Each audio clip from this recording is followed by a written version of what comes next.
अस्सलामुअलैकुम, a very good morning to all of you. New Pakistan में खुशामदीद। मैं हूँ आपकी मेज़बान नबीहा इजाज़ खान और सुबह के 9 बज रहे हैं। पीर का दिन है, लेकिन किसी अच्छी खबर से आज के प्रोग्राम का आगाज़ नहीं कर रही। बड़ी अफसोसनाक खबर आपके साथ प्रोग्राम के आगाज़ में शेयर करेंगे। जब न्यूज़ मीडिया में आना हुआ, न्यूज़ को ज्वाइन करना था 2011 में मैंने न्यूज़ इंडस्ट्री को ज्वाइन किया, तो जब उस टाइम उस्ताद जो मुझे मिले उन्होंने कहा कि अगर तुम खबरें पढ़ना चाहती हो और इस फील्ड में आना चाहती हो तो घर जाओ और एक शख्सियत को सुनो।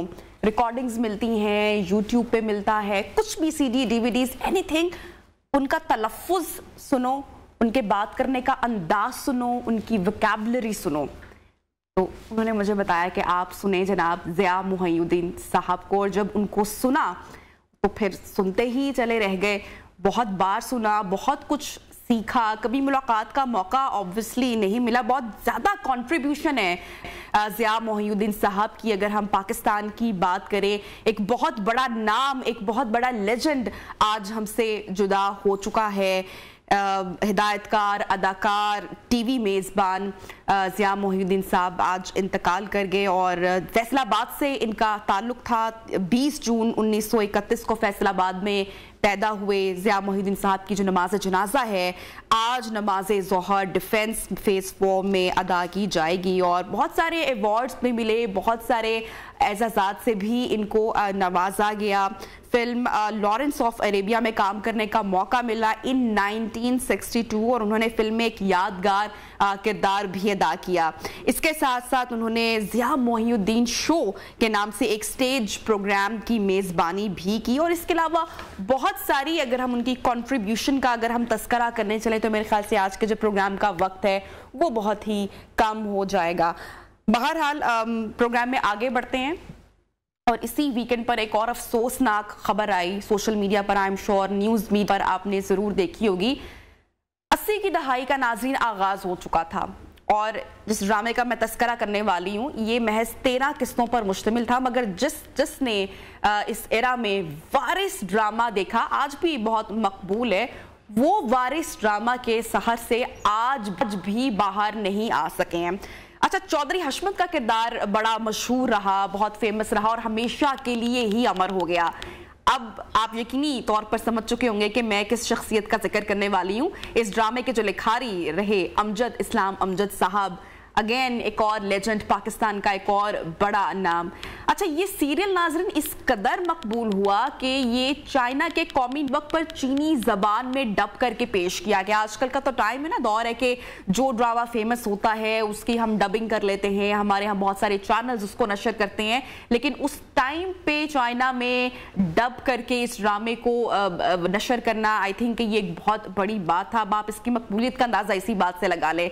बहरहाल वारिस के बाद उनके लिखे गए जो ड्रामा सीरियल्स नाजरीन में बेहद पसंद किए गए, जो मकबूल हुए, उसमें दहली, समंदर, दिन, वक्त, गिरा, बंदगी, अगर, अपने लोग, रात, ईंधन, जमाना, शिराजा और इनकार के नाम सरे फहरिस्त है। इसके अलावा अभी जो फहरिस्त है वो बहुत तवील है।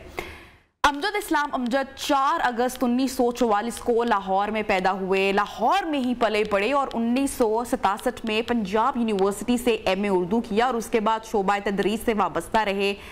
इसके बाद उर्दू अदब का ना ख़त्म होने वाला जो सफ़र था उसका नाजरीन आगाज़ हुआ, जो आज हम में अब मौजूद नहीं है, मगर हमारी यादों की बारात में वो हमेशा ज़िंदा रहेंगे। अमजद इस्लाम अमजद एक पूरे अहद का नाम था, एक पूरा दौर था, वो अब तमाम हो चुका। अमजद साहब ने पाकिस्तानी ड्रामा और शायरी पर गहरे असरात मुरतब किए जो हमेशा याद रखे जाएंगे, और उर्दू शायरी की वो आवाज़ हमेशा हमेशा के लिए सुकूत की चादर ओढ़कर सो गई है जो मोहब्बत की चाशनी में गदी हुई थी। अमजद इस्लाम अमजद मोहब्बत का दूसरा नाम थे और उनकी शख्सियत की तरह उनकी शायरी भी मोहब्बत आमेज़ है। बहरहाल प्रोग्राम में इस वक्त आगे बढ़ते हैं और नजर डालते हैं ऑन टॉप स्टोरी। छक्के पे छक्का, चौके पर चौका, अब होगा धूम धड़का, आज से PSL सीजन 8 का आगाज। ख्वाजा आसिफ को हत्या के इज्जत का नोटिस, इमरान खान पर भारी, अदालत में एतराफ। 1122 का तुर्किया में मुश्किल रेस्क्यू ऑपरेशन। आटे का एक और बहरान, पंजाब फिर खतरे का शिकार। चेहरे पर छाया खवातीन की बड़ी परेशानी का खात्मा। फैज अमन मेला और चोलिस्तान जीप रैली का अहवाल भी होगा न्यू पाकिस्तान का हिस्सा। और नाजरीन, इसके साथ साथ हम शेयर करते हैं, इससे पहले कि सेगमेंट 1 की जानिब जाए, आज वर्ल्ड रेडियो का जो दिन है वो आलमी सतह पर मनाया जा रहा है, सेलिब्रेट किया जा रहा है। और radio is a great invention. बड़ी अब तो टीवी, सोशल मीडिया, यूट्यूब और ना जाने कौन कौन सी चीज़ें आ गई हैं, लेकिन रेडियो अपनी नौयत का एक अजीब ही एक इन्वेंशन थी। आज से कई साल पहले हमारे नाना दादा जो थे वो रेडियो के जरिए ही दुनिया से बाखबर रहते थे और रेडियो पर ही हर तरह की खबरें और जो ऐलानात थे वो होते थे। बहरहाल प्रोग्राम में आगे बढ़ते हैं और अब कुछ बात करते हैं PSL 8 की। पाकिस्तान सुपर लीग का मेला आज से मुल्तान में सजेगा। इफ्तिताही मैच में लाहौर कलंदर्स और मुल्तान सुल्तान का जोर जो है वो नाजरीन जोड़ पकड़ेगा। और लास्ट ईयर जो फाइनल में जो टीम पहुंची थी, लाहौर कलंदर और मुल्तान सुल्तान, उनके ही मैच से आज PSL 8 सीजन का आगाज होने जा रहा है। दिफाई चैंपियन लाहौर कलंदर्स इवेंट का फातिहाना आगाज करने के लिए पुरज़्म है। बहरहाल इस मैच की डिटेल्स और जो ओपनिंग सेरेमनी है उसकी डिटेल्स आपके साथ शेयर करेंगे। लेकिन जैसा कि मैंने अभी चंद समय पहले आपसे जिक्र किया कि आज वर्ल्ड रेडियो डे है, तो इस हवाले से एक रिपोर्ट, एक पैकेज आपके साथ शेयर करते हैं, फिर PSL 8 पर बात करेंगे। नाफ में रेडियो को किसी ज़माने में बहुत अहमियत हासिल थी। तेज़ी से तब्दील होती दुनिया में वक्त गुजरने के साथ साथ रेडियो ने भी जदीदियत इख्तियार की। रेडियो की इब्तिदा में मौसीकी को ग्रामोफोन के जरिए आवाम की समातों तक पहुंचाया जाता था। यह वक्त था जब एक तवानमा प्लेट के अंदर हज़ारों नगमे तैयार कर लिए जाते थे, जिस पर एक नोकीली सुई के जरिए हवा के दोष पर आवाज़ को रिले किया जाता था। ज़माने के साथ साथ हालात ने करवट ली और ग्रामोफोन की जगह फीते ने ले ली। आवाज़ को टेप पर महफूज किया जाने लगा। दुनिया में जब इंफॉर्मेशन टेक्नोलॉजी का इनकलाब आया तो रेडियो को भी जदीद अंदाज में अपग्रेड होना पड़ा और यूं ग्रामोफोन और टेप की जगह कंप्यूटर ने ले ली। नित नए रिकॉर्डिंग सॉफ्टवेयर आए जिन्होंने रेडियो प्रोडक्शन में नए रंग भर दिए और इस टेक्नोलॉजी से आवाज़ को भी डिजिटल कर दिया गया। डिजिटलाइजेशन की वजह से एक इंकलाब आया तो है। डिजिटल जितना काम कर रहे हैं, जो डिजिटल रिकॉर्ड हो रहा है, जैसे पहले टेप होती थी, टेप के ऊपर से आप कुछ रिमूव नहीं कर सकते। डिजिटल में ये है, वो आपके पास एक ऑडियो फाइल बन जाती है, एक वेव बन जाती है। उस वेव के अंदर आप सर्टन इफेक्ट्स होते हैं, सर्टन आप कह लें कि प्लगइन्स होते हैं, जिनको इस्तेमाल करते हुए हम उसकी उस नॉइज़ को कम कर सकते हैं। फिर एक होता है कि उस ऑडियो को निखारना, जैसे आवाज़, अब ये माइक है, इस माइक में अगर मैं बोल रहा हूँ तो ये सिंपल वही चीज़ कैच कर रहा है जो मेरी आवाज़ से तमाम फ्रीक्वेंसीज, एयर, वो सब जा रहा है।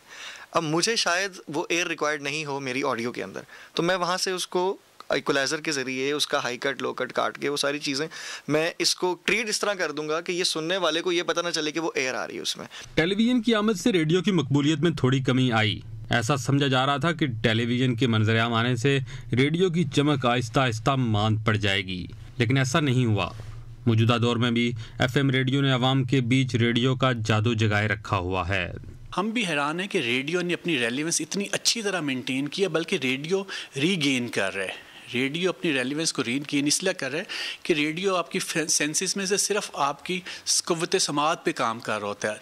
तो इस इंस्टेंट एज में जिसमें लोगों का कंसंट्रेशन स्पैन कम हो रहा है, रेडियो अपनी इस एबिलिटी की वजह से, अपनी इस टेक्निकल कैपेसिटी की वजह से कि ये सिर्फ आपकी सुनने की सलाहियत को ही समात, क़ुव्वत समात के ऊपर ही कर रहा होता है, इसलिए ये इसकी रेलेवेंस बढ़ती जा रही है। रेडियो पब्लिक का मीडियम है, ये लोगों तक पहुँचता है, लोगों की बात करता है और उस तरीके से बात करता है कि उन्हें वो सुनने में और समझने में कोई दिक्कत ना हो, उनका वक्त भी नहीं लेता और उनकी अपनी बातें बड़े अच्छे और आसान अंदाज में उन तक पहुंचाता है। जिन लोगों की इलेक्ट्रॉनिक मीडिया तक रसाई नहीं भी है तो वो इस मीडियम को इस जरिए को इस्तेमाल करते हैं और बाखबर रहते हैं कि पाकिस्तान भर में, दुनिया भर में क्या हो रहा है, क्या मामला चल रहे हैं, मुल्की और बैनुल अक़वामी जो हालात हैं उनसे बाखबरी भी रहते हैं। FM रेडियोज़ की आमद के बाद बड़ी बड़ी इमारतों में फैले रेडियो स्टेशन और कई कमरों पर मुहित स्टूडियो को छोटे छोटे कमरों तक महदूद कर दिया गया। जदीद दौर में आवाम को बेशुमार ज़राए इब्लाग मैसर हैं, लेकिन मालूमात, इतलात और तफरीह पहुँचाने का मुनफरद अंदाज आज भी रेडियो को दीगर से मुमताज़ करता है और शायद यही वजह है कि एक सदी से ज़ायद गुजरने के बावजूद भी रेडियो की अफादियत आज भी कायम दायम है।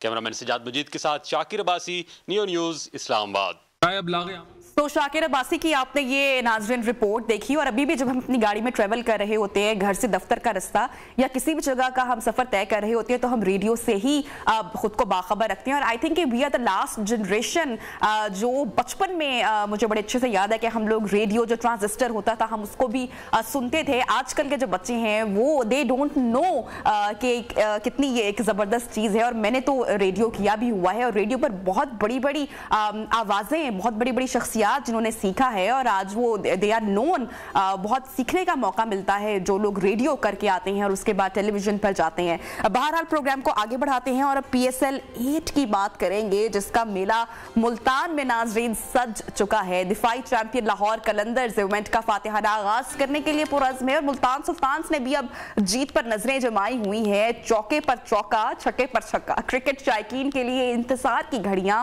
खत्म होने के करीब है। पाकिस्तान सुपर लीग का मेला सजने को तैयार है। 6 टीमें चमचमाती ट्रॉफी के लिए कल से जान लड़ाएंगी। लाहौर कलंदर्स एजाज का दिफा करेंगे। मैच आज रात 7:30 बजे शुरू होगा और इफ्तार तकरीब मुल्तान में हो रही है। मौसीकी का तड़का भी लगेगा, आतिशबाजी का भी शानदार मुजाहिरा होगा, और इस तकरीब में बहुत कुछ खास होने जा रहा है। PSL के 8वें सीजन का लाहौर फातिहाना आगाज करेगा या फिर मुल्तान कलंदर्स कौन अपने पिछले फाइनल का बदला लेगा, इसलिए सबकी नजरें मुल्तान क्रिकेट स्टेडियम पर मरकूज हैं। माजिद क्लासरा नुमाइंदा नियो न्यूज इस वक्त कहां पर मौजूद हैं, उनसे जानते हैं कि जनाब क्या तैयारियां हो रही हैं और क्या माहौल है। अस्सलाम वालेकुम, गुड मॉर्निंग माजिद। मुझे बताइएगा, इस वक्त आप स्टेडियम के बाहर मौजूद हैं, शायकीन को भी हम देख रहे हैं, मुस्कुरा रहे हैं आपके पीछे खड़े। कितने एक्साइटेड लोग दिखाई दे रहे हैं आज के मैच के हवाले से, और तैयारियां और माहौल कैसा है यहाँ पर?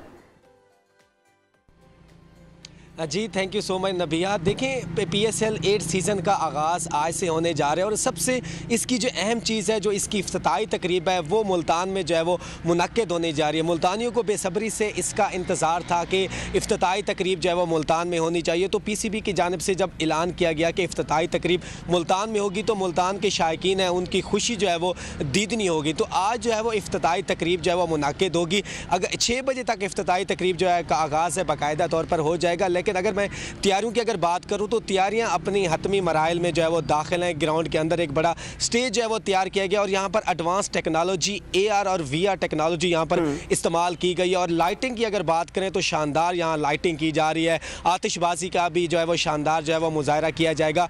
ग्राउंड के इर्द गिर्द और जो है वो चारों अतराफ से जो है वो बैनर्स अवेजा किए जा चुके हैं, और जो दिफाई चैंपियन है लाहौर कलंदर और इसके साथ मुल्तान सुल्तान, वो जो है वो आज जो है वो इफ्तिताई तकरीब के बाद इस जो है वो मैच अपना जो मैच है वो खेलेंगी। और जो शायकीन क्रिकेट हैं, जैसे आपने बात की कि शायकीन क्रिकेट का क्या जज्बा है, तो शायकीन क्रिकेट जो है वो इस इफ्तिताई तकरीब क्या सारी टिकट सोल्ड आउट हो चुकी हैं? शायकीन क्रिकेट क्या बड़ी तादाद में आज स्टेडियम का रुख करने वाले हैं? जी नबिया, टिकट्स की बात करें तो जिनको टिकट्स नहीं मिली वो शायकीन क्रिकेट बहुत ज़्यादा परेशान दिखाई दे रहे हैं, क्योंकि जैसे ही PCB की जानिब से जो है वो टिकट्स ओपन की गई तो 1 घंटे के अंदर सारी जो है वो टिकट्स जो है वो फ़रोख्त हो चुकी थी। टिकट्स के थोड़े रेट्स भी थोड़े एक्सपेंसिव थे, लेकिन फिर भी शायकीन ने जो है वो इसमें बढ़ चढ़ का जो है वो हिस्सा लिया और टिकट्स जो है वो ख़रीदी हैं। टिकट्स अब जो है वो सोल्ड आउट हो चुकी हैं, लेकिन कुछ शायकीन है जो अभी भी इस इंतज़ार में है कि टिकट्स उनको मिल जाएँ। लेकिन अब PCB की जानिब से जो उनकी एक ऑनलाइन जो वेबसाइट थी वहाँ पर जो है वो क्लोजिंग जो है वो कर दी जा चुकी है। तो शायकीन इस हवाले से काफ़ी जो है वो परेशान दिख रहे हैं। कुछ शायकीन हमारे साथ मौजूद भी होंगे, इनसे भी मैं जानने की कोशिश करते हैं। सर क्या कहेंगे, मुल्तान में PSL होने जा रही है, टिकट्स आपने ले लिए हैं, क्या कहेंगे, क्या जज्बात है? जी सर, हमने टिकट परचेज़ कर लिए हैं, तो हम बहुत एक्साइटेड है कि मुल्तान में पहली बार PSL 8 में मैचेस हो रहे हैं, तो हमें तो बेसब्री से इंतज़ार है। बेसब्री से इंतजार है। कुछ और भी होंगे। सर क्या समझते हैं, मुल्तान सुल्तान और आज के मैच होने जा रहा है, इफ्तिताई तकरीब मुल्तान में होने जा रहा है, क्या कहेंगे, क्या जज्बात है? जी सर, बड़े अच्छे जज्बात हैं, बड़े अच्छे हुए हैं। एग्जैक्टली फर्स्ट टाइम आए हैं मैच देखने, तो मोहम्मद रिजवान साहब हमारे भाई हैं, हमारा दुआ है कि अल्लाह उन्हें कामयाबी दे। हाँ, देखिए ना भैया, यहाँ पर जितने भी शायकीन क्रिकेट है उनका जो है वो जोश जज्बा जो है वो दी इतनी है। 5 मैचेस जो है वो मुल्तान स्टेडियम में जो है वो खेले जाएंगे। पहला जो इफ्तिताई मैच है मुल्तान सुल्तान और लाहौर कलंदर के माबैन जो है वो खेला जाएगा। दोनों कैप्टन की जानिब से कल प्रेस कॉन्फ्रेंस भी की गई। अच्छा माजिद, जब भी ऑब्वियसली मैचेस होते हैं तो रूट का बड़ा ख्याल रखना पड़ता है, प्रोटोकॉल भी होता है, तो जो लोग हैं वो भी उनको अक्सर मुश्किलात का भी सामना करना पड़ता है। मुतबादिल रास्ता कौन सा लोग यूज करें और रूट कौन सा होगा स्टेडियम पहुंचने का, बताइएगा। हाँ जी बिल्कुल, शायकीन क्रिकेट के लिए ट्रैफिक जो है वो एडवाइजरी जारी की जा चुकी है। फातिमा जना कॉलोनी है जो स्टेडियम से 3 किलोमीटर के डिस्टेंस पर है, वहाँ पर जो है वो पार्किंग का जो है वो एहतमाम किया गया है। पार्किंग से जो है वो फ्री जो वीडा बसेस हैं वो जो है वो शायकीन क्रिकेट के लिए जो है वो चलाई जाएंगी। शायकीन क्रिकेट वीडा बस के थ्रू मुल्तान स्टेडियम यहाँ पर पहुँचेंगे और यहाँ पर टिकट्स बाकायदा चेक करने के बाद जो है वो उनको ग्राउंड के अंदर तक जो है वो एक्सेस दी जाएगी। सिक्योरिटी की बात करें तो मुल्तान पुलिस की जानिब से और ज़िला इंतज़ामिया की जानिब से सिक्योरिटी के फुल प्रूफ जो है वो इकदाम किए गए हैं। 8000 से ज़्यादा पुलिस के एहलकार जो है वो यहाँ पर ड्यूटी के फ़राइज़ सर अंजाम देंगे और इसके साथ मुख्तलिफ जो है वो पॉइंट्स पर जो है वो नाके लगाए गए हैं जहाँ पर शायकीन क्रिकेट जैसे इंटरी होंगे उनको चेकिंग के बाद जो है वो अंदर जाने की जो है वो इजाज़त दी जाएगी। और इसके साथ टिकट्स के अलावा जो है वो शायकीन क्रिकेट ग्राउंड के अंदर बोतल्स वगैरह और जो और चीज़ें वो भी उनको ठीक है। जाने माजिद आप हमारे साथ ही मौजूद रहिए, PSL से मुतालिक आपसे मजीद भी बात करेंगे, लेकिन इस वक्त आपको बराह रास्त ले चलते हैं। पाकिस्तान तहरीक इंसाफ के रहनुमा फवाद चौधरी मीडिया टॉक कर रहे हैं। है ये इलेक्शन लड़ने की पोजीशन में, क्या ये तो बाहर किस वक्त जिस तरह से मैं खड़ा हूँ इधर मार्केट में, फील्ड मार्केट में इस्लामाबाद, ये किसी मार्केट में खड़ा होकर खाना नहीं खा सकते। कल मरियम नवाज ने ये कहा कि जी टमाटर और जो आटा है वो बड़ा लगता है कि बड़ा सस्ता हो गया है। मैंने कहा बीबी आप इस तरह करें, किसी वक्त सिक्योरिटी के बगैर जो है ना लक्ष्मी चौक के ऊपर और भाटी गेट के ऊपर लाहौर के अंदर, बाहर नहीं, बाहर तो ज़्यादा ख़तरा है, आप लाहौर के अंदर जो है वो आप कभी सिक्योरिटी के बगैर निकलें, आपको टमाटर मुफ्त में लेंगे, वो आप इकट्ठे करिएगा वापस ले जाइएगा, और आटा भी शायद आपको गाड़ी के ऊपर मिल ही जाए। इन लोगों की इस वक्त ये हैसियत नहीं रह गई कि ये बाहर सिक्योरिटी के बगैर खड़े हो सकें, और इसलिए इन्होंने इलेक्शन नहीं करवाने। अब इलेक्शन हमारे यहाँ जो इदारों का सवाल है वो देखें किस तरह से हो रहा है कि इलेक्शन कमीशन ऑफ पाकिस्तान जिसके ऊपर हम अरबों रुपए खर्च करते हैं सिर्फ एक काम के लिए कि वो इलेक्शन कराएगा, वो कह रहे जी हम इलेक्शन नहीं करा सकते क्योंकि PDM जो है वो इलेक्शन कराने को तैयार नहीं है। पाकिस्तान का टैक्स पेयर अरबों रुपया इलेक्शन कमीशन के ऊपर खर्च कर रहा है, जिसका सिर्फ एक काम है आपने इलेक्शन कराना है, वो इलेक्शन कराने को तैयार नहीं। आपसे कुछ देर के बाद इंशाअल्लाह तौहीन अदालत की जो एप्लीकेशन है वो इलेक्शन कमीशन और उसके मेंबरान के ख़िलाफ़ फ़ाइल हो जाएगी। इन्होंने 2 दिन हो गए हैं हाई कोर्ट का, लाहौर हाई कोर्ट का फैसला, अभी तक उस पर अमल दरामद जो है वो नहीं किया, और हाई कोर्ट के फैसले में यह था कि इमीडिएटली करें। आज रात तक अगर शेड्यूल अनाउंस नहीं होता तो हम कॉन्स्टिट्यूशन की, आइन की वायलेशन में चले जाएंगे, क्योंकि 54 दिन आपको चाहिए मिनिमम इलेक्शन के शेड्यूल अनाउंस करने के लिए। फवाद चौधरी इस्लामाबाद में पाकिस्तान तहरीक इंसाफ के रहनुमा मीडिया टॉक कर रहे थे और वो कह रहे थे कि बर वक्त इंतखाबात की मुल्क में ज़रूरत है, इदारे ख़राब हो रहे हैं, आइन की बालादस्ती को पामाल किया जा रहा है, इस हवाले से वो गुफ्तगू कर रहे थे। बहरहाल प्रोग्राम में आगे बढ़ते हैं और अब एक मरतबा फिर से जिक्र करते हैं PSL 8 सीजन का। माजिद क्लासरा मुल्तान में मौजूद थे और हमें PSL से मुतालिक अपडेट कर रहे थे। जी माजिद बताइएगा, इससे पहले आप हमें रूट के हवाले से अपडेट कर रहे थे, सिक्योरिटी यहाँ पर किस तरह से है वो भी बताइएगा। ठीक है, माजिद के जाने भी बढ़ेंगे। इस वक्त स्पोर्ट्स एनालिस्ट नसीम राजपूत हमारे साथ मौजूद है, उनसे बात करते हैं। अस्सलाम वालेकुम नसीम, गुड मॉर्निंग। और PSL 8 का आज आगाज हो रहा है, रंगारंग तकरीब होने वाली है, शाम को बहुत सारी अहम शख्सियात भी ज्वाइन करेंगी। कितने एक्साइटेड आप हैं और कैसा होने वाला है PSL 8 season? Very good morning. वाकई में आज की मॉर्निंग बहुत लाजवाब है, इसलिए कि हमारा PSL सीजन 8 आगाज होने जा रहा है शाम में, और बहुत ही इंपॉर्टेंट इवेंट है हमारी क्रिकेट के लिए। हमारी अब तक की क्रिकेट, आप इससे अंदाजा करें कि इस्लामाबाद यूनाइटेड के कैप्टन शादाब खान ये कहते हैं कि आज मैं जो कुछ हूँ वो पाकिस्तान सुपर लीग की वजह से हो।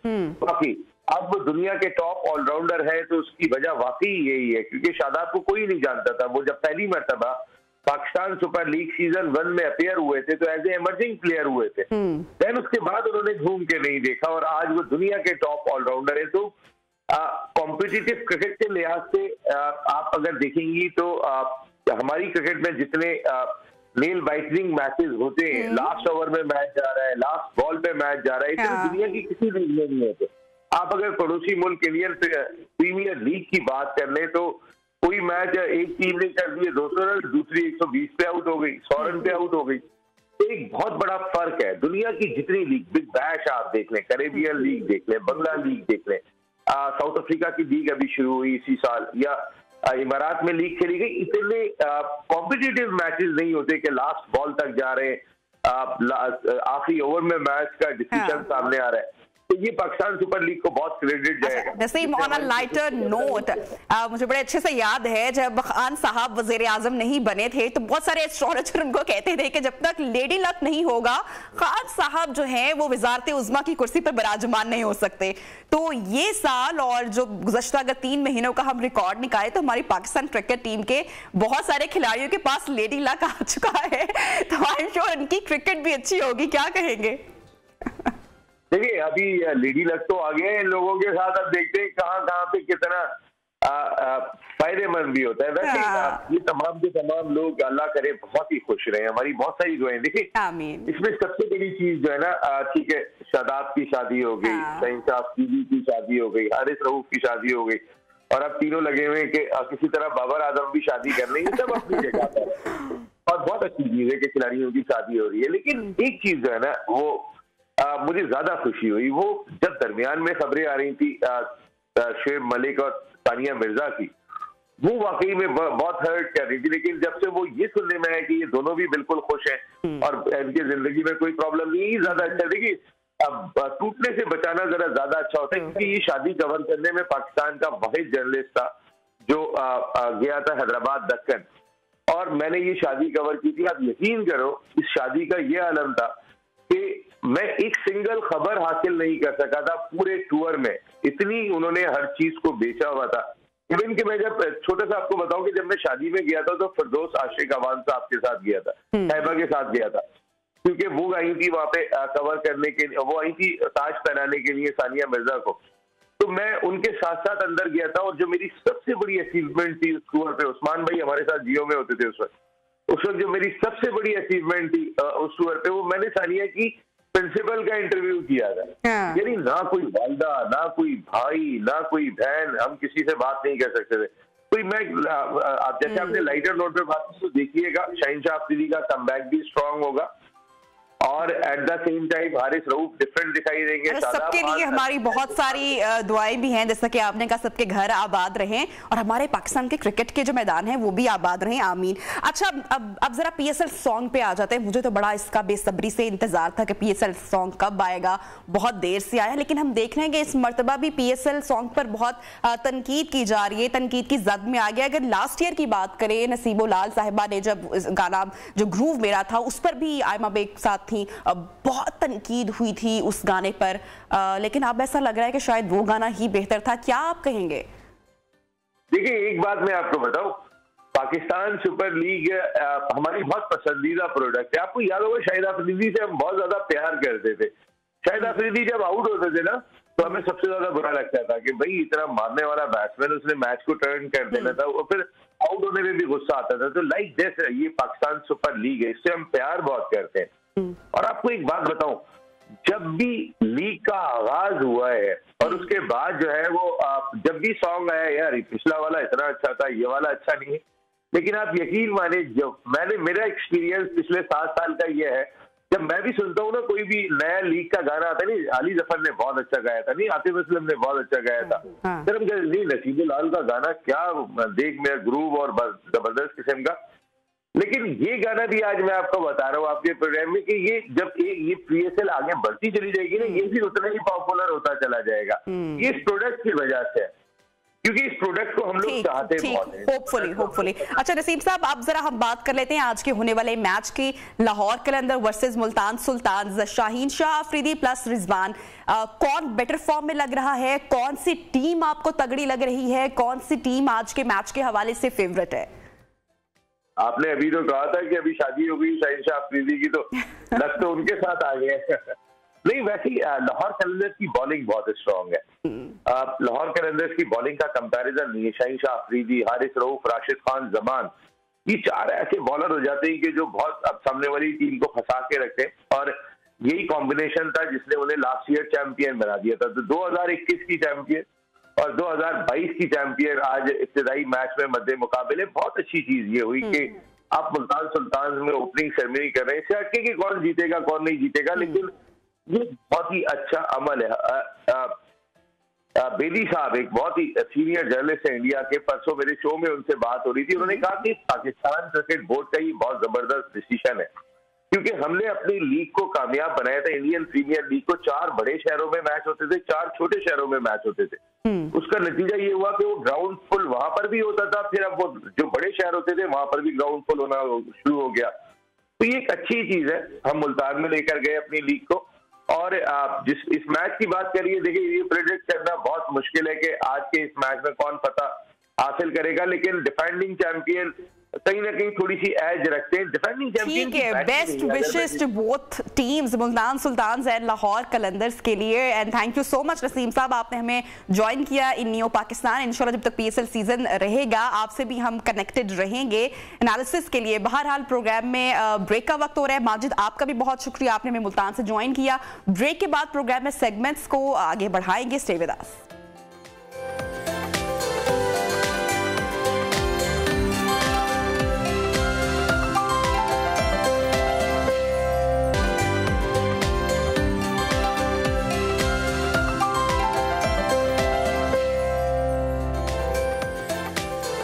Back and good morning once again in new Pakistan. और अब कुछ बात करते हैं सियासी मंजरनामे के हवाले से। तो नाज़रीन, कुछ स्टेटमेंट्स हैं जो मैं आपके साथ शेयर करूंगी, जरा गौर फरमाइएगा। जिन 2 कंपनीज ने सरमायाकारी की, मुझे इल्म नहीं वो बेनाम थी।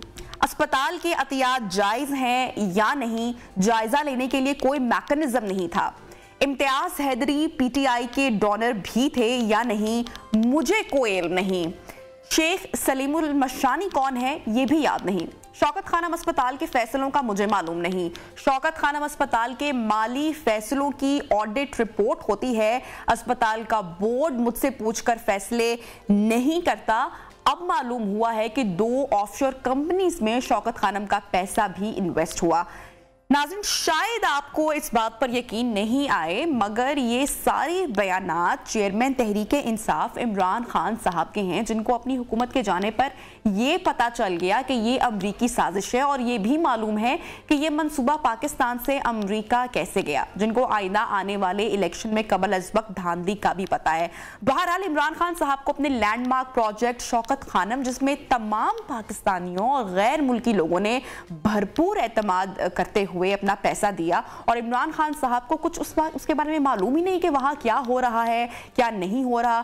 फिर तो खान साहब को ख्वाजा आसिफ को शुक्रिया का टेलीफोन करना चाहिए, जिनकी वजह से मालूम हुआ कि शौकत खानम जो ट्रस्ट है वो अस्पताल में उधर बददयांती हो रही है। बहरहाल दूसरी जानिब मरियम नवाज शरीफ साहिबा भी खासी हमें एक्टिव दिखाई दे रही हैं, वो भी इमरान खान साहब पर मुसलसल तनकीद कर रही हैं। खान साहब हैं कि वो भी मुस्लिम लीग नून के जो कायद हैं उन पर तनकीद कर रहे हैं। इसी पूरे मामले पर बात करते हैं। नज़ीर लगारी साहब हमारे साथ इस वक्त इन कॉन्वर्सेशन है। लगारी साहब, थैंक यू सो मच, आपने ज्वाइन किया। ये शौकत खानम में इमरान खान साहब की नाक के नीचे जो कुछ भी होता रहा है, इमरान खान साहब ने बिल्कुल लाइल्मी का उससे इजहार किया है। क्या कमेंट करेंगे आप पूरी सिचुएशन पर? जो कुछ भी होता है इसकी इनको खबर नहीं होती है, इनको बताया जाता है। अब भी ये छप्पर छांव में है, अब भी इस्टेब्लिशमेंट के ताकतवर नासिर इनकी पुष्ट पर खड़े हुए हैं जी। जो इनको आगे बढ़ने में मदद दे रहे हैं, जो इनके लिए रास्ते हमवार कर रहे हैं, जिनका एजेंडा शायद वही है जो इससे पहले पाकिस्तान को नुकसान पहुंचाने का होता रहा है। या अयूब खान ने तो 62 में कह दिया था कि जी आप अलग हो जाएं, बंगाल वालों से कह दिया था, और फिर अपनी किताब में भी लिख दिया था, डायरी में भी लिख दिया था कि हम बंगाल को अलग करना चाहते हैं। फिर याया खान ने जो है कहा था कि जी मैंने यकीन दहानी करा दी है, बल्कि किसेंजर ने लिखा है कि जी मुझे यकीन दहानी करा दी थी याया खान ने कि हम मुल्क को हम बंगाल को छोड़ देंगे, हम बंगाल से निकल जाएंगे, मशरकी पाकिस्तान से निकल जाएंगे। तो ये जो नुकसानात तय किए जाते हैं मुल्क के, उसके लिए एक मोहरा चाहिए होता है जिसको आगे रखा जाता है। तो पहले ये खुद ही पिटे और खुद ही इनके ऊपर जो है वो मलबा गिरा है।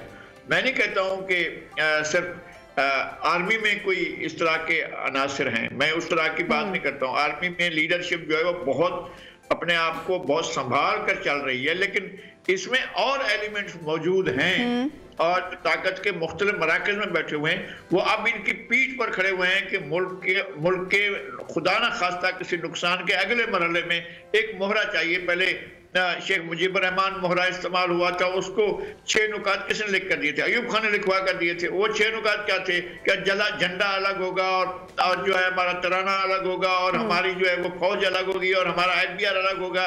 ये सारा कुछ ये अयूब खान का अता करता था जो मुजीबुर रहमान बोल रहा था। अब चीजें छप गई हैं, चीजें सामने आ गई हैं, हमें कोई वो नहीं है। और बाजवा साहब जाते जाते कहते हैं कि वो सियासी नाकामी थी, बंगाल की हमारी शिकस्त सियासी शिकस्त थी।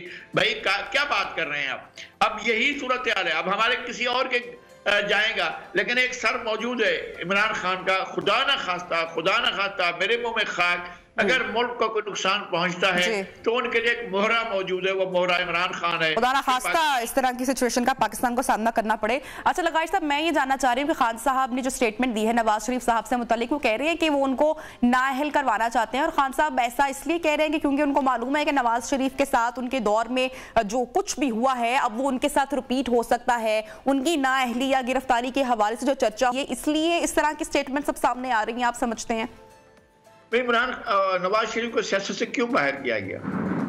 अच्छा, पनामा में 400 के करीब नाम थे, किस और नाम के जो है बारे में इन्होंने तहकीकात की हैं जी, और उसके बाद फिर रिसेंट दोबारा आए वो सारी चीजें, कई और लोगों के नाम आए, तो उनको क्यों नहीं इन्वेस्टिगेट किया गया? सिर्फ चुन लिया गया था कि एक चीज आ गई है और उसकी बुनियाद पर इमरान खान अपना नवाज शरीफ जो है उनका गला फिट होता है, वो नहीं होता था, उनके औलाद के नाम थे, उसका तो नाम भी नहीं था, उनको लपेट लिया गया और लपेट कर मुल्क की सियासी बसात को लपेट दिया गया।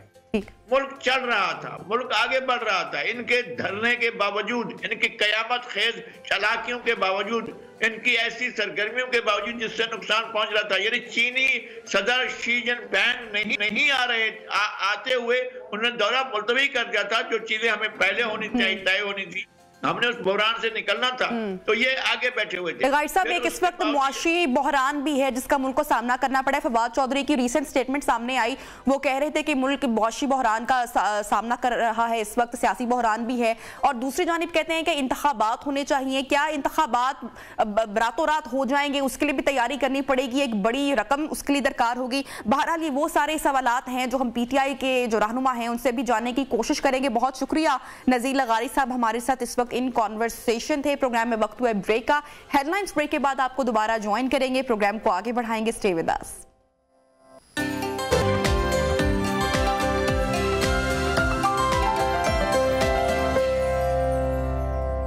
छुट्टी का दिन था तो मैंने सोचा क्यों ना आज लाहौर में होने वाले सबसे बड़े फेस्टिवल पाकिस्तान लिटरेचर फेस्टिवल में शिरकत की जाए और यहाँ आकर देखा जाए कि क्या क्या चीज़ें यहाँ पर हैपनिंग हो रही है। एंड आई मस्ट से आज क्योंकि 3rd डे है और बहुत ज़्यादा हैपनिंग हो रही है, मौसीकी के तड़के लगाए जा रहे हैं। अली ज़फ़र भी कल परफॉर्म करके जा चुके हैं और अभी हम अंदर भी जाएंगे। अली ज़फ़र जो है वो यहाँ पर एक सेशन से भी खिताब करेंगे। इसके अलावा फवाद साहब जो हैं वो तकरीब रोनुमाई करेंगे अपनी किताब की, और बहुत सारी चीज़ें हैं। तो आप मेरे साथ रहिएगा और हम बहुत सारी चीज़ें आपको दिखाएंगे भी। इसके अलावा आपको लोगों से मुलाकात भी करवाएंगे और लोगों से जानेंगे कि वो इस फंक्शन को कैसे अटेंड कर रहे हैं और कैसा। अस्सलाम वालेकुम जी, क्या नाम है? अब्दुल मनान नाम है मेरा। कौन सी यूनिवर्सिटी से? पंजाब यूनिवर्सिटी से। अच्छा, मुझे ये बताएं, आपने अनवर मकसूद साहब को ड्रॉ की है, तो क्या रीज़न है इसके पीछे? बेसिकली कई दफ़ा उनकी शायरी सुनी है तो इसलिए मुझे वो पसंद है, और एक छोटा सा ट्रिब्यूट देना चाहता था जब मुझे ये पता चला कि वो यहाँ आ रहे हैं, तो उसको लेके मैंने फिर उनको आज बनाया। कितने टाइम में आपने कंप्लीट की थी ये पेंटिंग? ये प्रोबेबली 6 से 7 घंटे लगे हैं। अस्सलाम वालेकुम जी। वालेकुम सलाम। कैसी हैं आप? मैं ठीक। आपका नाम क्या आपका? मेरा नाम कशमाला। अच्छा, कशमाला कौन सी यूनिवर्सिटी से हैं? पंजाब यूनिवर्सिटी से। और आपने सुहेल अहमद को ड्रॉ किया है, क्या रीज़न है इसके पीछे? क्योंकि ये बहुत मजाकिया हैं, इनका मजाक जो है वो हम लोग फैमिली के साथ बैठ के मतलब इनको देख सकते हैं, इसलिए मैंने इनको। मतलब ये आपके फेवरेट कॉमेडियन है पाकिस्तान? कह सकते हैं।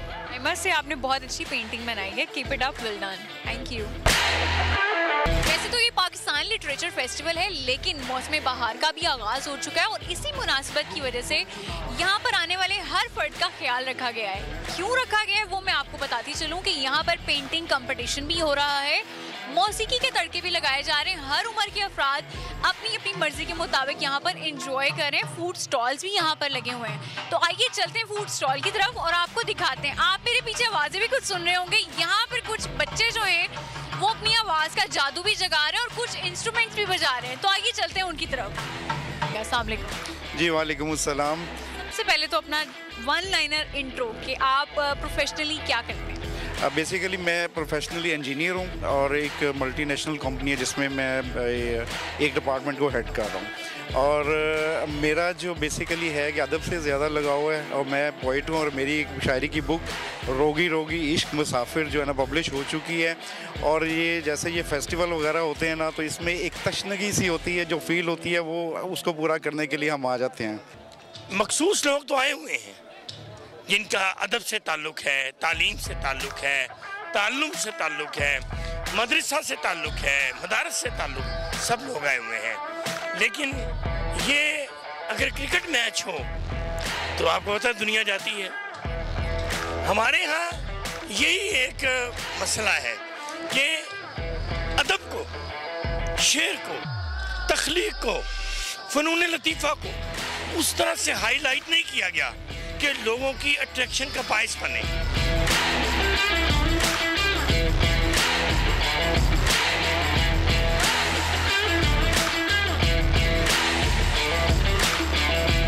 फूड कोर्ट में मैं पहुंच चुकी हूँ और आते ही यहाँ पे मेरी नज़र बारबेक्यू के एक स्टॉल पे पड़ी, तो मैंने सोचा क्यों ना आप फूड कोर्ट हम आ ही गए तो थोड़ी पेट पूजा कर ली जाए। नबिया आप शो को संभालें, मैं ज़रा फूड कोर्ट के कुछ खानों का जायका चख लूँ, थोड़ी पेट पूजा कर लूँ, उसके बाद अगले सेगमेंट में आपसे दोबारा मुलाकात होगी। तब तक के लिए अल्लाह हाफ़िज़। बिल्कुल जी, आप फलक चौहान करें पेट पूजा, शो तो मैं संभाल ही लूंगी। बहरहाल it was a great package, बड़ी ज़बरदस्त रिपोर्ट थी और बड़ी रंगारंग फेस्टिवल रहा लाहौर में। बहुत बड़ी बड़ी शख्सियात ने ज्वाइन किया। हमने देखा कि आर्टिस्ट हों या सहाफ़ी बरादरी से हों, तो बड़ी तादाद में लोगों ने ज्वाइन किया। बहरहाल प्रोग्राम में नाज़रीन अब हम आगे बढ़ते हैं और कवाली नाइट्स, नेज़ाबाजी, कुश्ती, ऊंट डांस से लोग खूब महजूज होते हैं। चीन से आए मिस्टर चिन भी चोलिस्तान के रंगों में रंग गए और चोलिस्तान में आए शायकीन के साथ कल्चरल रक्स करने के साथ साथ खूब लुत्फानंदोज़ भी हुए। न्यो से मिस्टर चिन ने खुसूसी गुफ्तगू की और कहा कि ये उनकी ज़िंदगी का सबसे खूबसूरत और यादगार इवेंट रहा। वो कभी इस इवेंट को, इस विजिट को फरामोश नहीं कर पाएंगे। सहराए चोलिस्तान से देखते हैं मोहम्मद शाबान की खुसूसी रिपोर्ट।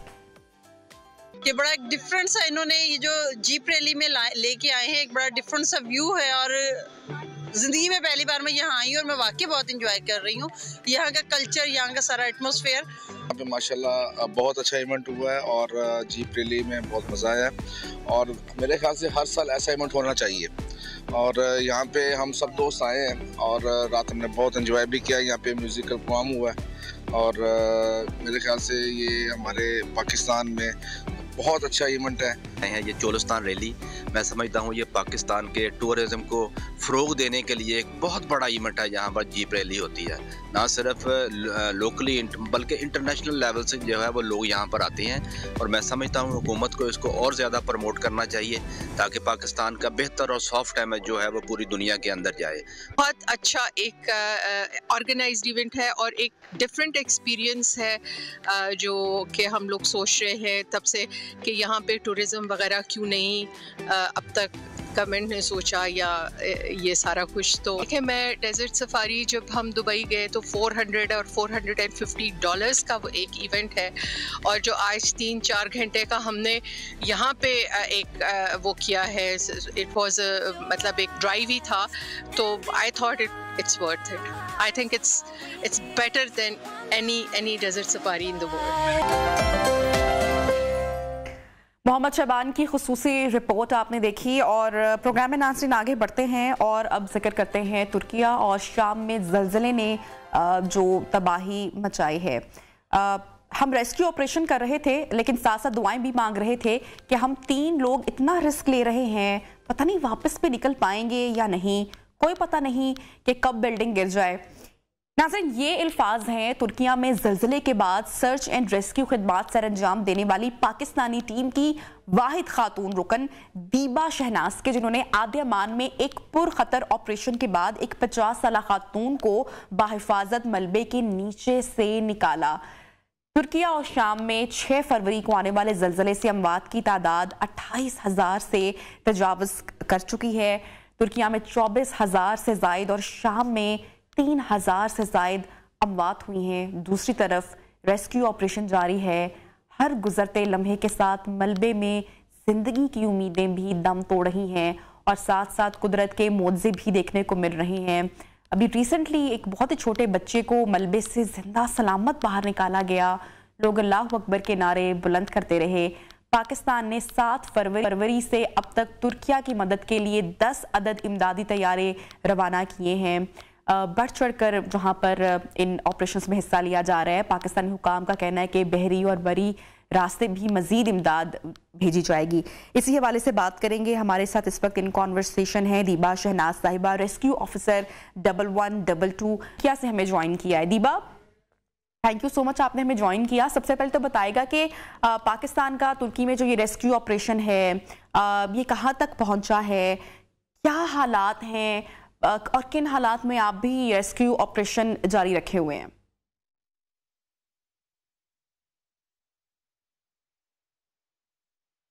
आपको आवाज?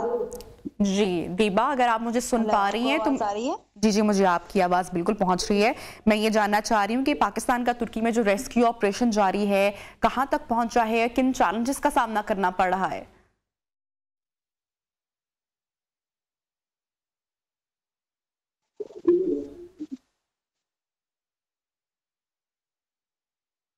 दीबा जी, आप मुझे सुन पा रही हैं? मेरी आवाज़ आप तक पहुंच रही है? आपकी आवाज मुझे नहीं क्लियर आ रही, लेकिन अगर मेरी आवाज आ रही है तो मैं आपको सिचुएशन बता देती हूँ। जी जी बिल्कुल बताइए, हम आपको बिल्कुल क्लियरली सुन पा रहे हैं। जी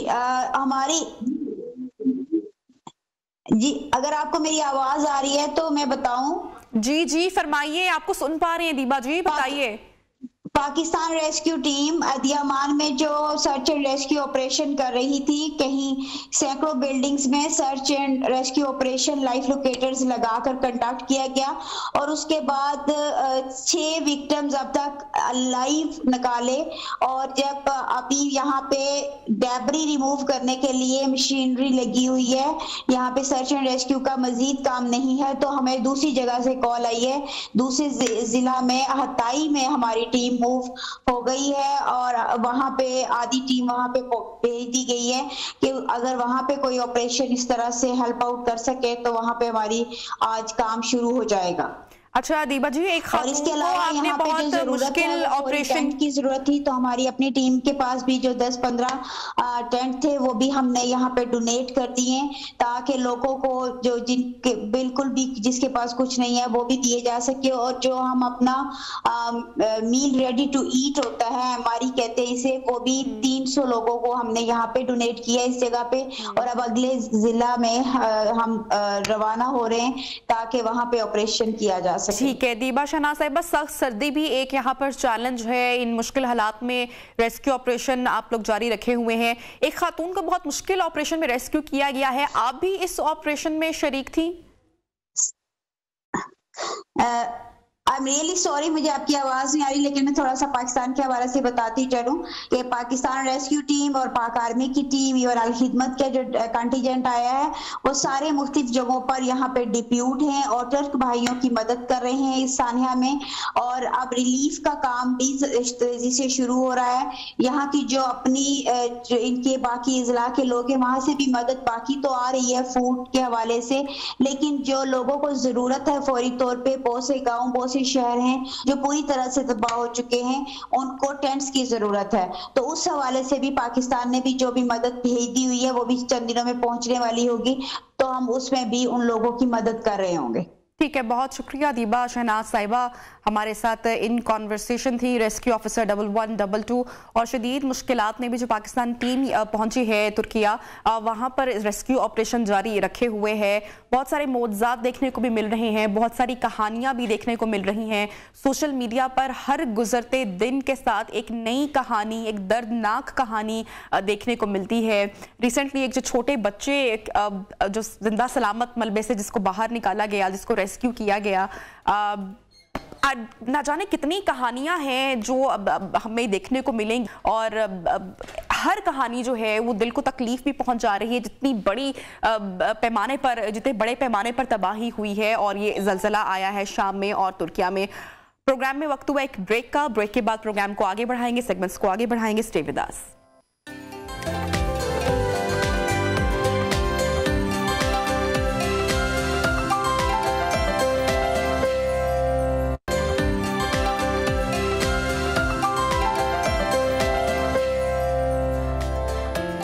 welcome back, good morning once again. तो नाज़रीन, ये हर साल का मामूल बन चुका है कि गंदम बहरान का सामना करना पड़ता है और इसके साथ ही साथ आटा दुकानों से गायब हो जाता है। पहले भी गंदम और आटे का बहरान पैदा हुआ, लाहौर में एक बार फिर दुकानों से आटा गायब है और फ्लोर मिल्स मालिकान ने कल से पंजाब भर में हड़ताल का ऐलान किया है और बेशतर दुकानों पर 10 किलो वाला जो सब्सिडाइज आटे का सरकारी थैला है वो अब दस्तयाब नहीं है, जबकि 15 किलो वाले कमर्शियल आटे की सप्लाई भी कम है। लोग परेशान हैं, कहाँ जाए, क्या करें, कुछ समझ में नहीं आ रहा है। हमारे साथ इस वक्त इन कॉन्वर्सेशन है इफ्तिखार अहमद भट्टू साहब, chairman Punjab flour mills association. बहुत शुक्रिया सर, आपने टाइम निकाला प्रोग्राम के लिए। ये फ्लोर मिल्स मालिकान की हड़ताल की वजह से एक बार फिर आटा बहरान है, लोग बेचारे परेशान हैं, क्या इसका हल है सर?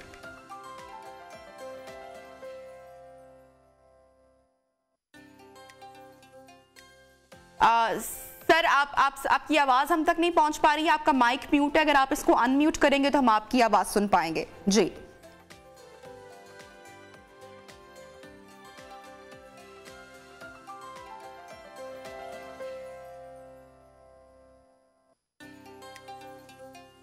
जी, आटे की किल्लत, आटे का बहरान है, लोग इसकी वजह से काफ़ी परेशान हो चुके हैं। गंदम आटे बहरान का सामना इस वक्त लोगों को करना पड़ रहा है और इसके साथ ही आटा दुकानों से भी गायब हो चुका है। लोगों की लंबी कतारें लगी हुई हैं, जैसे कि आप टेलीविजन स्क्रीन पर इस वक्त मनाजिर भी देख सकते हैं। पंजाब में फ्लोर मिल्स मालिकान हड़ताल का ऐलान कर चुके हैं और इसकी वजह से एक मरतबा फिर से पंजाब में खतरे की घंटी बज चुकी है। लोग खासे अपसेट दिखाई दे रहे हैं। हुकूमत ने 12 मिलों को कोटा मुअत्तल कर दिया है। बेशतर दुकानों पर 10 किलो वाला सब्सिडाइज आटे का जो सरकारी थैला है वो दस्तयाब नहीं है और लोगों की लंबी कतारें बाजार में इस वक्त हम देख सकते हैं। हमारे साथ इफ्तिखार अहमद भट्टू साहब एक मरतबा फिर से इन कॉन्वर्सेशन है। जी इफ्तिखार साहब, बताइएगा इसका हल क्या है जो आटा बहरान इस वक्त पैदा हो रहा है?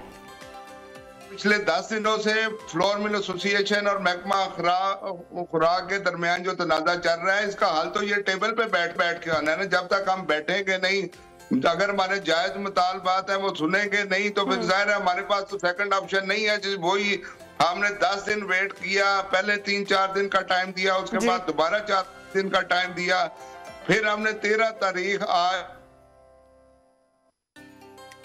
इफ्तिखार अहमद भट्टू साहब से हम दोबारा कनेक्ट करने की कोशिश। जी जी जी सर, फरमाएगा, कंप्लीट कीजिएगा गुफ्तगू। मगर से हम हड़ताल पे जा रहे हैं, गैर मुइंदा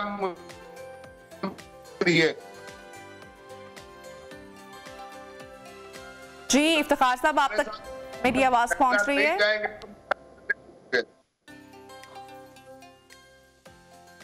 इफ्तिखार साहब बताएगा ये आटे के मसनूई बहरान को खत्म करने के लिए क्या किया जा रहा है, क्या इकदाम उठाए जा रहे हैं? देखिए, आज से 2 माह पहले हमने कहना शुरू किया था कि आप रिलीजेस कम कर रहे हैं। ये 18,600 टन रिलीजेस कर रहे थे। हमारा बार बार कहने के बाद इन्होंने इसको 26,000 टन पे डेली इशू किया। जब से इन्होंने 26,000 टन डेली इशू किया है तब से गंदम वाफर है। आपको ग्रीन आटा पूरे पंजाब में अवेलेबल है। जब से जनाब सेक्रेटरी साहब जो नए तैनात हुए हैं, आए हैं, उन्होंने फ्लोर मिल्स पर फोकस किया और गैर जरूरी कार्रवाइयां की, तो मैं दीवार के साथ लगाया। तो उसकी रद्द-ए-अमल में हमें अपने जायज मुतालबात के लिए सामने आना पड़ा। अब भी टेबल पे बैठ के मसाइल का हल हो सकता है। पिछले 10 दिनों से हमारे साथ कोई भी बैठना नहीं चाहता। ठीक है, ये बताइएगा फ्लोर मिल मालिकान से मुज़ाकरात चल रहे हैं, कामयाब होने के कितने चांसेस अभी?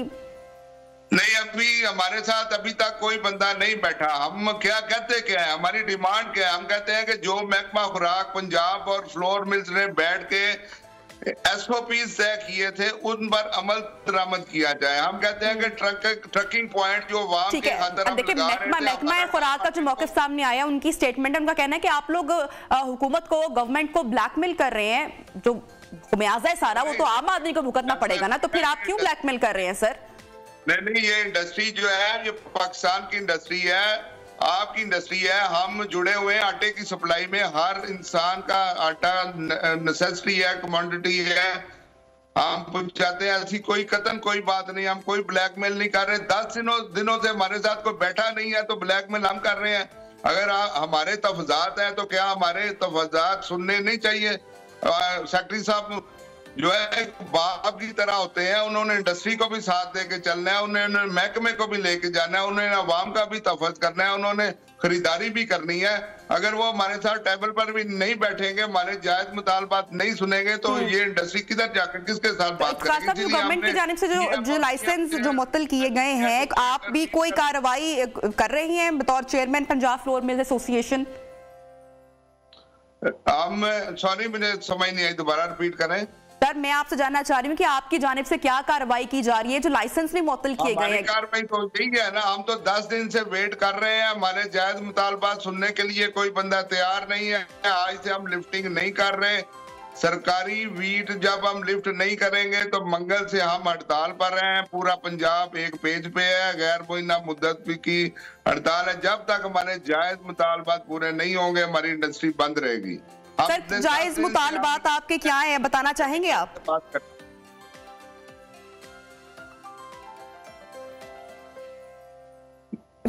जी इफ्तिखार साहब, आप जो कह रहे हैं कि जायज मुतालबात है आपके, वो जायज मुतालबात क्या हैं? एक तो हम फ्लोर मिल इंडस्ट्री और फूड डिपार्टमेंट ने बैठ के क़वायदो ज़वाबित बनाए हैं, ठीक है, उन पर अमल दरामद हम चाहते हैं। हमारी जिम्मेदारी गेट पर आटा देना है, लेकिन अवाम के मुफाद के लिए हम ट्रकों पर सप्लाई कर रहे हैं, जिसमें लूट मार के वाकयात सामने आ रहे हैं।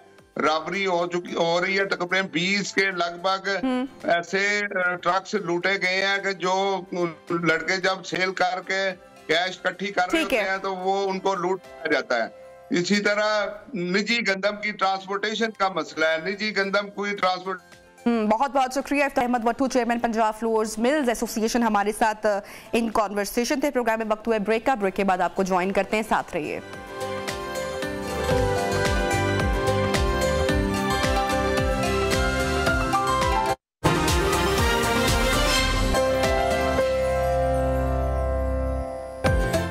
Welcome back and good morning once again in new Pakistan. और प्रोग्राम के इस हिस्से में हम बात करेंगे आपकी हेल्थ के हवाले से। खासकर ये सेगमेंट हमने डिज़ाइन किया है ख़वातीन के लिए जो अक्सर परेशान रहती हैं अपनी स्किन के हवाले से, अपनी खूबसूरती के हवाले से, और जो आपकी एज का नंबर बढ़ता चला जाता है उस तरह से हम देखते हैं कि जो हमारी स्किन या बालों से जो रिलेटेड मसले मसाइल होते हैं उनमें भी इजाफा होता चला जाता है।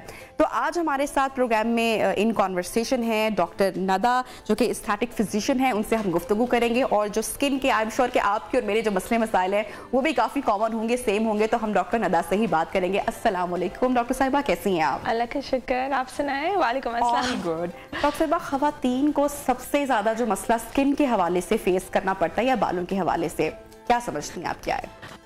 बहुत सारे मसले, एक नहीं है। डल स्किन, छाइयाँ होती हैं बहुत ज़्यादा लोगों के फेस पे, दाग धब्बे, और पिंपल्स या एक्ने जिसको कहते हैं ना, दाने होते हैं वो, और फिर उसकी कॉम्प्लिकेशंस, खड्डे, उसके दाग, तो मोस्टली ये है। और बालों के हवाले से बाल गिरना बहुत ज्यादा कॉमन है। हाँ, फाइन पतले होते जाते हैं, खराब हो रहे हैं, टेक्सचर खराब हो रहा होता है उनका। अच्छा, मतलब हम कौन सी ऐसी गलतियां कर रही होती हैं, डेली हम केयर नहीं कर रहे होते, केयरलेस होते हैं अपनी स्किन के हवाले से, और जब फिर बहुत ज़्यादा बिगड़ जाता है मामला, फिर हम फ़ौरन से पहले डॉक्टर के पास भागते हैं, तो हमें कैसे स्किन का ख्याल रखना चाहिए? सबसे पहले sun block is very important, because सूरज हमारे लिए अच्छा बहुत है, विटामिन डी मिलती है, लेकिन व्हाट्स ऑल्सो इम्पॉर्टेंट इज़ कि उसकी छाँव से थोड़ा बचें, क्योंकि वो एजिंग कॉज करते हैं, वो आपकी छाइयों को ज़्यादा करते हैं। सो यूज़ अ सन ब्लॉक जब आप बाहर निकलो। उसके अलावा क्लेंजिंग, बहुत दफ़ा थके हुए होते हैं, सो जाते हैं, सुबह मुंह धो लेंगे तो वो अच्छे से क्लेंजिंग करें आप अपने फेस के। यूज़ अ गुड क्लेंजर जो आपकी स्किन टाइप के मुताबिक है। सबसे एक और जो चीज़ है आपकी डाइट।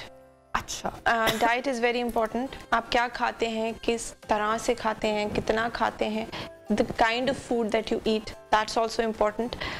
स्क्रीन टाइम, आपकी हमारी लाइफस्टाइल बहुत हेक्टिक हो गई है, we don't sleep on time, हमने बहुत स्ट्रेसेस ली हुई हैं ज़िंदगी में, वो थोड़ी सी बेहतर हम करें अपने लिए।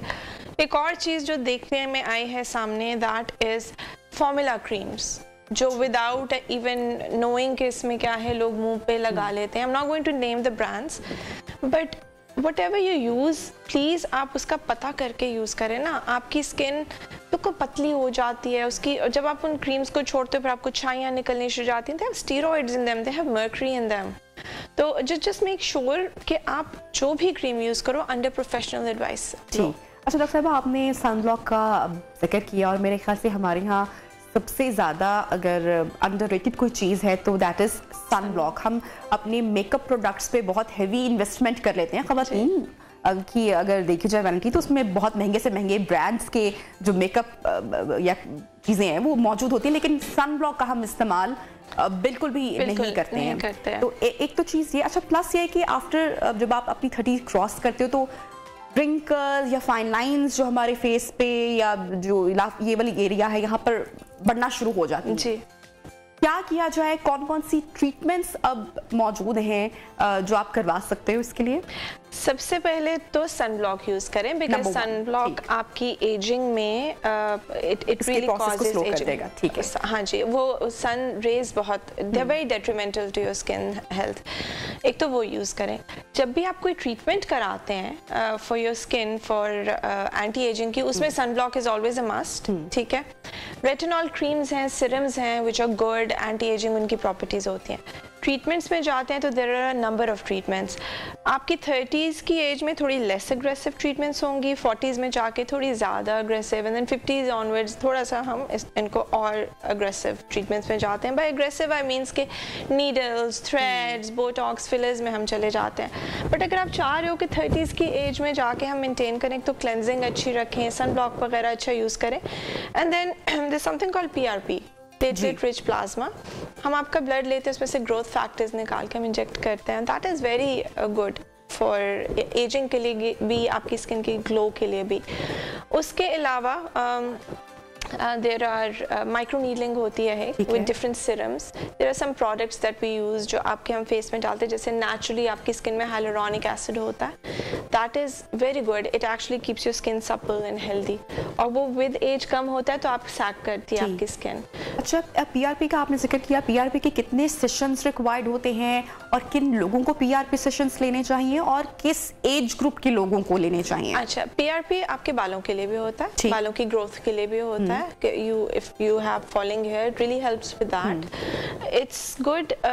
It's generally आप 20s में भी PRP ले सकते हैं जब आपके बाल गिरे हों। अगर आपको एक्ने है, एक्ने में it's very good. एक्ने के जो खड्डे बनते हैं जिनको स्कार्स हम कहते हैं, उसके लिए it's very good. PRP आपकी फेस को ग्लो देता है because it's your growth factors जो हम डाल रहे हैं डायरेक्टली इनटू योर स्किन। आपके फाइन रिंकल्स को बेहतर करता है, डार्क सर्कल्स के लिए वो अच्छा होता है। कितने सेशंस लेने हैं डिपेंड्स कि आपकी स्किन या बालों की कंडीशन क्या है। ठीक है, और जनरली मंथली सेशन होते हैं या एवरी 3 वीक्स एक सेशन हम करते हैं। 4-5 सेशंस मिनिमम होता है। उसके बाद ज़्यादा कितने हैं that really depends on your skin. अच्छा डॉक्टर, तो आपने अभी हमारी कॉन्वर्सेशन के आगाज़ में आपने पहले जिक्र किया कि कुछ खाने या जो खुराक है हमारी ग़िज़ा वो भी बहुत इम्पोर्टेंट किरदार ऑब्वियसली अदा करती है। तो कौन सी ग़िज़ाएं अगर आप उनको सुपर फूड कहेंगी फॉर स्किन और for hair? Okay, so basically एक तो हमने कुछ चीज़ें हैं जो नहीं लेनी, जैसे बहुत ज्यादा तली हुई चीजें, फ्राई चीजों का इस्तेमाल जो ग्लाइसेमिक इंडेक्स जिनका ज्यादा है, जिन फूड्स का कार्ब्स बहुत ज्यादा, they should always be a balanced diet. ठीक है, a lot of people think कि वो जूसेस लेते हैं ना फ्रूट्स की तो वो बहुत उनके लिए अच्छी हैं, It's not like that. Juices के बजाय अगर आप फ्रूट बोल एक ले लो, that's better because आप ज़्यादा शुगर ले रहे हो जूसेस में. आप फाइबर में भी कुछ मिनरल्स होते हैं that you're excluding, ठीक है. और आप 10 सेबों का जूस लेके ज़्यादा आपके अंदर शुगर जा रही है. So just take a nice fruit bowl. बाकी for your skin, hair and nails the specific vitamins that are very good. For example बालों के लिए zinc is very good, biotin is very good. Skin के लिए आजकल collagen capsules आ रहे हैं पाउडर फॉर्म में. It's the best if you can get that, वो आप लें. स्पेशली फॉर स्किन जनरली जो हम ट्रीटमेंट्स करते हैं माइक्रोनीडलिंग, वो भी कोलेजन इंडक्शन ट्रीटमेंट्स होती हैं. उससे भी काफ़ी हद तक कोलेजन बन जाती है. ग्लूटाथियोन आजकल, ग्लूटाथियोन की टैबलेट्स आजकल बहुत इन हुई हैं. लेकिन ये सारी चीज़ों का आप जिक्र कर रहे हैं, ये डॉक्टर से कंसल्टेशन के बाद ही, क्योंकि यूजली हमारे यहाँ क्या रवैया होता है कि कोई अगर बहन चली गई या कोई फ्रेंड चली गई डॉक्टर के पास और वो प्रिस्क्रिप्शन तो फिर आ जाती है ना, वो फिर सब जगह वो व्हाट्सएप ग्रुप्स में चली जाती है. तो आपकी स्किन कंडीशन क्या है, स्किन टाइप क्या है, या प्रॉब्लम क्या है, उसके अकॉर्डिंगली. बिल्कुल. एक दफ़ा एक पेशेंट मेरे पास आए, शायद 2 एक्ने और एक बहुत तेज़ दवाई है आइसोट्रेटिनोइन, जो टैबलेट्स हम लेते हैं उससे स्किन बहुत ड्राई हो जाती है. तो आई सॉ पेशेंट जो उनकी बहन ने लिया था, तो उन्होंने वो टैबलेट्स लेनी शुरू कर दी हैं और उसके इतने साइड इफ़ेक्ट्स होते हैं. सो आई टोल्ड हर नहीं, you not suppose to take this. दवाइयाँ प्लीज़ कंसल्टेशन के बगैर मत लिया करें. और इवन ये जो मल्टी वाइटामिन्स होती हैं, ये आपकी भी बॉडी वेट के मुताबिक दी जाती हैं. यू नो, इसका इस्तेमाल तो हमने कभी किसी डॉक्टर के पास जाना पसंद ही नहीं किया, हम खुद ही से वो चूज कर लेते हैं. ठीक है डॉक्टर साहब, एक बहुत ही जो कॉमन मसला है ख़वातीन में भी और मर्दों में भी, जो हमारे डार्क सर्कल्स जब पड़ जाते हैं, ये जेनेटिकली होते हैं या हमारी रूटीन भी बहुत ज़्यादा जाहिर सी बात है ख़राब होती है. फिर हमारे यहाँ मोबाइल फ़ोन का इस्तेमाल बहुत ज़्यादा होता है. कितने आवर्स की एक तो स्लीप टाइम हमारा कितना 6 to 8 आवर्स होना चाहिए, कितना होना चाहिए? प्लस अगर डार्क सर्कल्स जिन लोगों के हैं, फिर क्या करना चाहिए? 7 to 8 आवर्स ऑफ स्लीप. ठीक है. स्क्रीन टाइम कम कर दें, नॉट टू मच. आजकल तो सब मोबाइल पे या लैपटॉप्स पे ही लगे होते हैं. थोड़ा स्क्रीन टाइम कम करें. जितनी स्ट्रेस आंखों पे लेंगे उससे डार्क सर्कल ज़्यादा होंगे. जेनेटिक रीज़न भी होते हैं. Sometimes you have an under I hollow होता है फ्रॉम डे 1 आपका, और उसके लिए ट्रीटमेंट्स थोड़े डिफरेंट हैं. एक एक्वायर्ड जो डार्क सर्कल्स होते हैं, उसके लिए ट्रीटमेंट्स थोड़े से डिफरेंट होते हैं. तो उसके लिए हम PRP भी करते हैं, जिसके सेशंस होते हैं. There are fillers that we use आपकी हॉलोनेस को कम करने के लिए. फैट ग्राफ्टिंग होती है, आपकी बॉडी के किसी एरिया से फैट लेके इधर हम इंजेक्ट कर देते हैं. We do that also. Micro needling is good also. There are some lasers that we can use also. यहाँ पे स्पेसिफिकली अगर पिगमेंटेशन की वजह से डार्क हो रहे हैं तो वो वेरी करता है फ्रॉम पर्सन टू पर्सन. अच्छा डॉक्टर भाई, जितनी ट्रीटमेंट्स है, ये कुछ लोग तो अफोर्ड कर सकते हैं, लेकिन बहुत ज़्यादा लोग अफोर्ड उनके लिए करना मुश्किल भी होता है. आपकी क्या राय है, जो हर्बल मास्क हम घर में यूज़ करते हैं या जो हमारे किचन में चीज़ें मौजूद होती हैं, बहुत सारी ख़वातीन घर में बहुत सारी चीज़ों का इस्तेमाल भी करते हैं, अगर करें ख़वातीन, तो क्या आप रिकमेंड करेंगी कि बेस्ट मास्क कौन सा है, कौन सा बनाया जाए, या फिर खुद से बिल्कुल भी अगर आपको अपनी स्किन टाइप का नहीं पता तो नहीं करना चाहिए? खुद से अगर आपको खुद से नहीं पता तो प्लीज़ मत करें. देखें, ये जो एलोपैथिक की भी चीज़ें हैं ना, ये भी इन्हीं चीज़ों से बनती हैं, इन्हीं के कॉन्सेंट्रेट्स होते हैं. लेकिन अब जैसे कोई ड्राई स्किन के साथ आ रही हैं, there was a patient once जो आई हैं और वो कोई आटा लगा रही थी चावल का अपने फेस पे, और somebody told her it's good, और उनके वो एक्ने भी था और ड्राइनेस भी थी और वो बिल्कुल एक्सफोलिएट होके स्किन आ गई. तो सिरम्स जिनकी बड़ी मार्केटिंग होती है और अक्सर फेस बर्न करके आ जाती हैं ग्लाइकोलिक एसिड लगा के. Don't do that. Please take professional advice. आपने ट्रीटमेंट नहीं करानी, नहीं कराएं, but get the proper creams according to your skin type. जो products आप यूज कर रहे हैं इवन इन द किचन, उसमें भी आपने स्किन टाइप देख के ही करना है. You know, you can't just use everything on your face. Hair fall के लिए या बालों की अगर मैं ग़िज़ा पूछूं खानों के हवाले से, तो कौन से ग़िज़ाएं बालों के लिए बहुत अच्छी हैं? जनरली मल्टीविटामिन्स जितनी भी, anything, collagen also helps. Zinc जिसके अंदर होता है वो बहुत ज़्यादा होता है. Green leafy vegetables are good for hair. Protein is very good. ठीक है, आप इससे प्रोटीन अपना ये चीज़ें, हाँ, तो दैट यू रियली नीड. इसके बिल्डिंग ब्लॉक्स जो बालों के होते हैं उसके ऊपर होते हैं. So basically it all comes down to a balance diet. ये जो हम क्रैश डाइटिंग करते हैं, ये जो हम अपने अनबैलेंस फूड लेते हैं, टोटल कीटो पे चले जाते हैं, at the end of the day you start losing your hair. और फिर अपने आप को जो हम डिहाइड्रेट भी रखते हैं उसकी वजह से भी बहुत सारे मसले मसाइल हो जाते हैं। डॉक्टर नदा हमारे साथ इन कॉन्वर्सेशन थी और स्किन केयर के हवाले से हम गुफ्तगू कर रहे थे। नाज़रीन, प्रोग्राम का टाइम ख़त्म हो रहा है और जाने से पहले यही कहेंगे कि जो लाइफ स्टाइल है कोशिश करें कि वो भी बेहतर अपनाने की कोशिश करें। स्लीप टाइम अगर आपका बेहतर, ग़िज़ा अगर आप अपनी एक अच्छे पोर्शन में अगर उसका इस्तेमाल करें, ना ज़्यादा फाका करें, ना बहुत ज़्यादा आप ओवर ईट करें, फ्राई तली हुई चीज़ों से बच के रहें, तो आपकी स्किन के जो मसाइल हैं वो दूर हो सकते हैं। बहरहाल प्रोग्राम का वक्त खत्म हो रहा है। इंशाल्लाह आपसे कल होगी मुलाकात। अपना बहुत सारा ख्याल रखिए। अल्लाह हाफिज़।